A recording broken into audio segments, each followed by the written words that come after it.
Estamos con Gastón Remy. ¿Cómo le va? Dale, buenas tardes. Gracias por venir, ¿eh? Muy amable. Bueno, vamos por parte.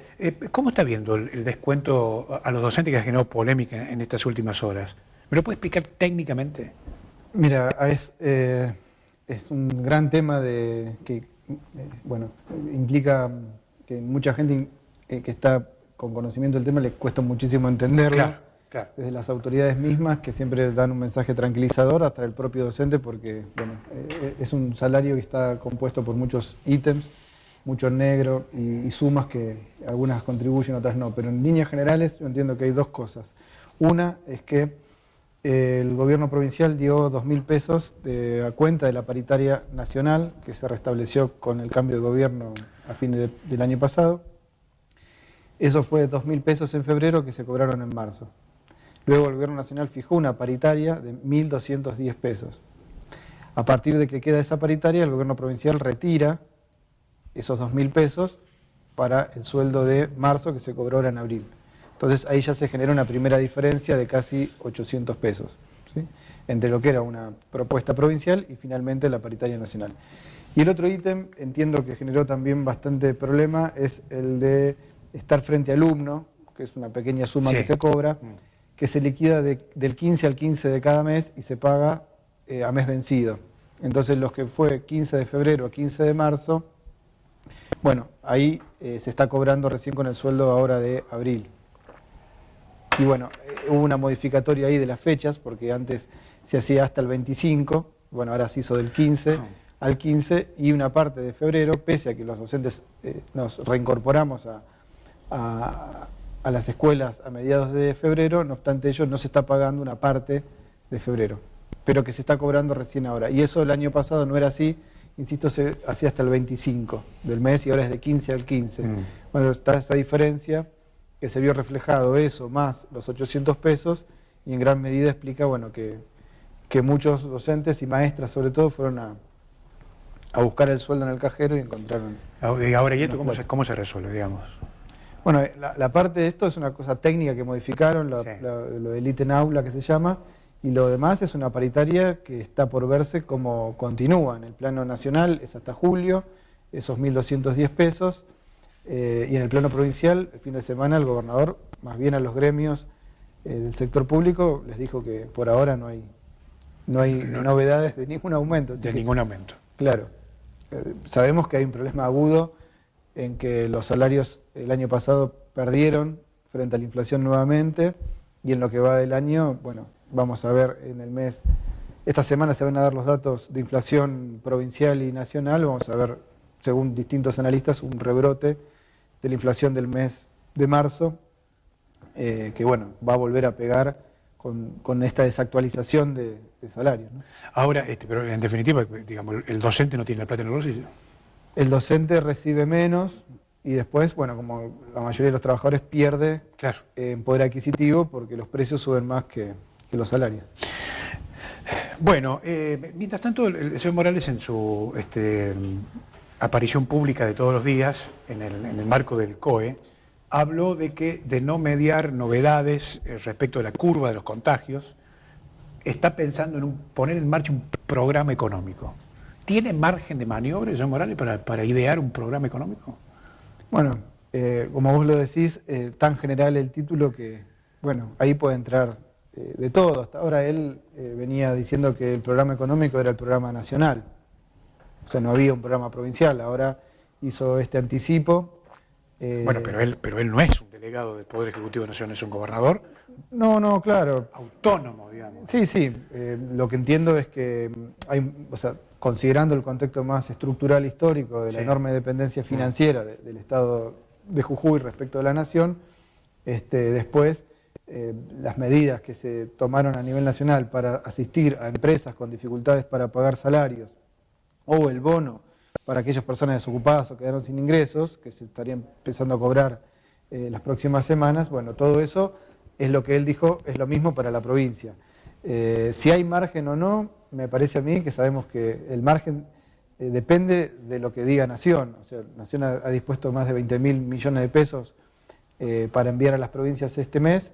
Bueno, no se sabe todavía cuánto efectivamente le va a tocar a Jujuy, pero entiendo que una parte de eso que ya está pensándose usar seguramente para el pago de salarios, no se sabe con los proveedores qué va a pasar, bueno, de ahí saldrá algún tipo de asistencia, porque lo que se está viendo es que hay un problema muy grande, no solamente en el retraso de salarios, sino sobre todo de muchas personas que han perdido la capacidad de salir a vivir el día a día.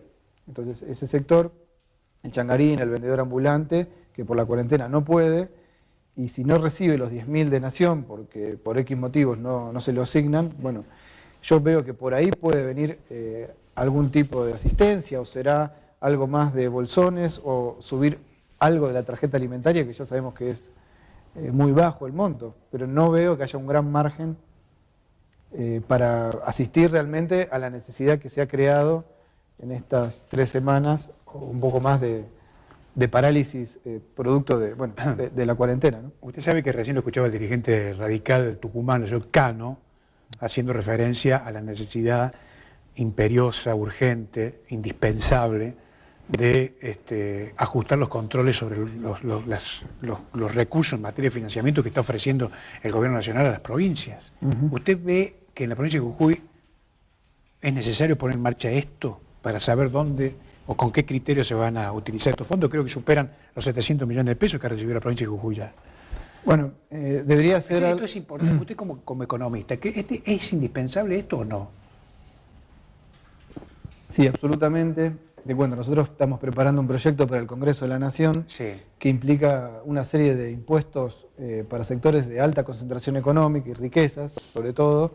Ahora, la afectación en caso de salir algún proyecto que aplique impuestos progresivos a las grandes fortunas de muy poca gente en el país, queremos que la aplicación sea específica. X cantidad de respiradores, X cantidad de test masivos PCR, X cantidad de camas de internación masiva, X cantidad de viviendas sociales para los que están hacinados y la cantidad de salario de cuarentena que decimos que tiene que ser de 30.000 pesos.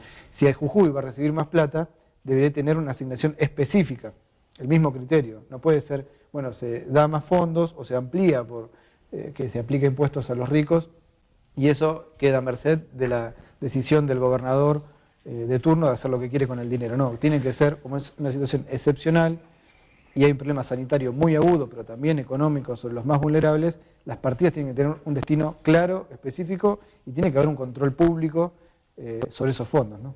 Claro, porque digo, tomamos como punto de referencia el plan Jujuy City Reactiva, que son 3.000 millones de pesos, es así, corríjame usted que es economista. Bueno, pero hipotéticamente. Sí, no, pero digo datos del año pasado. ¿Para qué sirvió? Bueno, si uno ve la propaganda oficial, hizo maravillas. Si uno ve las estadísticas mismas de 340.000 personas entre pobres e indigentes en la provincia, casi el 38%, más que el promedio nacional, es la provincia que encabeza el número de despidos del sector privado del país. O sea, empleo en blanco estoy hablando. Cuando vos ya tenés, bueno, el 80% de los cuentapropistas que hablaba antes están en negro. O sea, evidentemente son recursos que no, a lo sumo pueden llegar a contener parcialmente una realidad estructural de muchísimo tiempo, de enorme desigualdad en las condiciones laborales y que, insisto, si no se toman medidas a la altura para asistir al sector trabajador más complicado, va a ser muy difícil que esto no se deteriore aún para peor, porque el mundo mismo está yendo a una situación muy complicada. Y las medidas del sector que vos hablabas de las pymes, ojo que están englobando a gente que tiene facturación de 1.700 millones anuales, que no es la pyme que uno se imagina cuando ve el kiosquero, el panadero, el zapatero, o sea, no es ese sector, incluso que le cuesta muchísimo completar los papeles burocráticos. ¿Y qué se hace con esa gente? Bueno, tendría que haber una asistencia directa. No, o sea, hay un problema de burocracia de Estado. Bueno, es el tema. Más una burocracia, de algún modo, de los bancos, que deberían dar línea de créditos accesibles, pero piden una cantidad de papeles a gente que, insisto, el kiosquero, el panadero, no tiene esas posibilidades y tampoco puede quebrar o quedarse sin nada. Bueno, tiene que haber, bueno, ahí hay un combate contra esa burocracia también de Estado. Fíjate que, bueno, la gente que se anotó para cobrar los 10.000 pesos ya son 12 millones. Bueno, y hace ya más de 10 días que se está discutiendo depurar el padrón. Por eso digo, y seguimos esperando. Esa burocracia tiene un efecto pandémico. Totalmente, bueno, pero es una recurrente. Ayer se lo preguntaban al presidente Sí. en un programa de la noche en la televisión nacional y no tiene nada que decir más que aceptarlo como realidad. Bueno, eso no se puede aceptar. Pero estamos, claro. Hay gente no se- que cobra ingresos de privilegio por tener cargo de funcionario y no puede naturalizarse esa burocracia incompetente. Lo llevo por un momento a la crisis sanitaria. ¿Cómo se resuelve este polémico tema de los test? Bueno, Argentina, aclarar que no tiene la tecnología, es un país que ha cedido esa tecnología a países llamados del primer mundo y hoy tiene que comprarlos. Habría que hacer una inversión significativa en tener una cantidad de test. Nosotros lo que planteamos es que tiene que hacerse un testeo masivo, no de los 44 millones de habitantes, Sí. que eso es imposible, ningún país lo hizo, sino de todos aquellos que van presentando de algún otro modo los síntomas del coronavirus. Pero hay que hacer una inversión, hay que traerlos y hay que tenerlos disponibles. Uno ve al gobernador o a nivel nacional que es muy poco. Entonces, si vos no tenés test, es muy difícil saber sobre qué universo te manejás y las estadísticas públicas de tantos contagiados y tantas personas que han salido bien del contagio o tantos fallecieron lamentablemente son muy relativas. Bueno, acá el gobernador ayer volvió a decir de nuevo, entre 10 o 12 días van a llegar 50.000 test rápidos, que son más económicos pero menos confiables que los test PCR. Bueno, pero si uno busca las declaraciones del gobernador hace 10 días atrás, dijo exactamente lo mismo. Ahora, es no solamente una impericia de la burocracia de Estado, sino que hay un problema de que en el mundo se ha hecho una competencia por esos test, pero el Estado argentino tampoco es que está a la cabeza de decir, bueno, los compro, los tengo y los hago. Por eso, bueno, es como estar combatiendo una pandemia a ciegas. Entonces, es muy riesgoso dar mensajes tan tranquilizadores cuando vos no tenés testeada la población, ¿no? Usted lo lleva al terreno económico, Gastón. Usted sabe que economistas de las dos puntas, ¿no? De derecha, de izquierda, algunos moderados, están hablando sobre que la única salida o la herramienta más viable es la emisión. ¿Usted cree en esto? Es una situación de emergencia en donde todos los estados están yendo a esa herramienta. Estados Unidos está preparando el plan de rescate más grande de su historia. Sí. 2/3 es para empresas, 1/3 para población que se quedó sin recursos y es vía emisión monetaria. En Argentina, obviamente que no tiene el respaldo de emitir dólares, aunque Europa también está haciendo lo suyo a través del Banco Central, etc. Yo creo que es una medida muy limitada desde el punto de vista de que tarde o temprano, y más en una economía que viene con inflación del 50% o más Sí. en el año, va a ser aprovechado para seguir subiendo los precios de los grandes formadores de precios. Eso tiene consecuencias negativas para la sociedad. Y, como te decía antes, lo que no se discute es que si estamos en una emergencia, hay sectores de alta concentración de riqueza que afectándolos se podría hacer una contribución única, pero para poder abordar lo que te decía antes, las camas, los respiradores, un salario de cuarentena, las viviendas sociales. Estamos hablando de gente que tiene más de 1.000 millones de pesos de patrimonio, ¿no? Y que mucho de ese dinero incluso ha sido escondido en el exterior, no ha sido declarado al Estado. Ahora, la emisión es riesgosa, insisto, pero bueno, son recursos que toman los estados y déjame agregar que es sin consultar, porque acá han cerrado el Congreso de la Nación, Sí, y la legislatura de Jujuy la cerraron. sí. Y hay un mutuo acuerdo entre las fuerzas políticas principales. Seguimos insistiendo en el Congreso, acá en la legislatura. Hemos sacado una nueva propuesta con Alejandro Vilca para que efectivamente, y con Nicolás del Caño, se sesione, se traten proyectos a favor de estos pequeños productores, del sector trabajador que se está quedando sin empleo en los bares, en los restaurantes. Bueno, nada, no hay respuesta. O sea, ellos opinan que es una única voz de mando a nivel nacional, a nivel provincial, y es eso o nada cuando hay un sistema representativo o parlamentario, que Mendoza está funcionando las 2 cámaras virtuales, la provincia, en la ciudad de Buenos Aires ha funcionado con mínimo personal, pero en forma presencial. Tucumán sesionó. Córdoba también, o sea, Claro. ¿me entendés? Sí, Acá entiendo. supuestamente eso, un único general da las órdenes y no hay posibilidad de hacer aportes, opiniones, disensos, nada. Bueno, Entiendo. eso no contribuye, nos parece. Entiendo. ¿Se enteró lo de Salta? Le van a pedir a los empleados públicos un aporte histórico, extraordinario, solidario, del 10% del salario, fondos que aparentemente van a ir digamos, a la crisis sanitaria. ¿Cómo lo ve?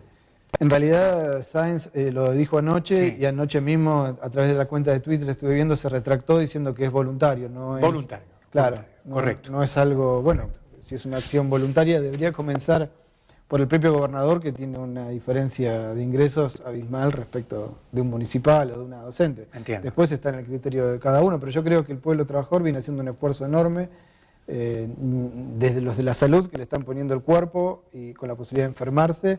Los docentes, muchos siguen dando clases virtuales, y bueno, y otro sector que está muy complicado. Entonces, el sector político tendría que hacer realmente, no solamente un gesto ahora demagógico, sino, como venimos insistiendo, que siempre cobren como un trabajador y no solo en época ahora de pandemia, que es un proyecto que se presentó en el 2016 en el Congreso, en el 2017 lo discutimos y en el 2018 lo presentamos acá en la legislatura, pero pues fíjate que aprobar ese proyecto no. Entonces, bueno, debería hacerse sí un gesto, pero permanente, ¿no? Gastón, se me acabó el tiempo, pero me queda una pregunta final. Ustedes con sus redes propias están midiendo digamos, la sensación térmica Sí. de lo que siente la gente en este momento, que pierde el trabajo, que lo suspenden. ¿Cómo lo están viendo? Bueno, en la Izquierda Diario y a la banca de diputados también, pero en la Izquierda Diario es innumerable la cantidad de gente que nos manda denuncias en la provincia a nivel nacional, hotelería de la Quebrada, gente que estudia en la UNJU y que ha quedado sin nada, o familiares, lo que te decía antes, restaurantes, el sector gastronómico y comercio en la provincia y en San Salvador está muy mal, y otros que están trabajando, pero que le han alargado 15 horas, por ejemplo, la jornada y sin tener medidas mínimas de seguridad. El termómetro es de mucho malestar y mucha preocupación por el futuro laboral, porque, te insisto, no hay seguridad de continuidad y muchos incluso le están descontando o atrasando el pago del salario. Gracias por venir. Vamos. Muy amable. Gastón Remy con nosotros. Nos reencontramos mañana. Chao.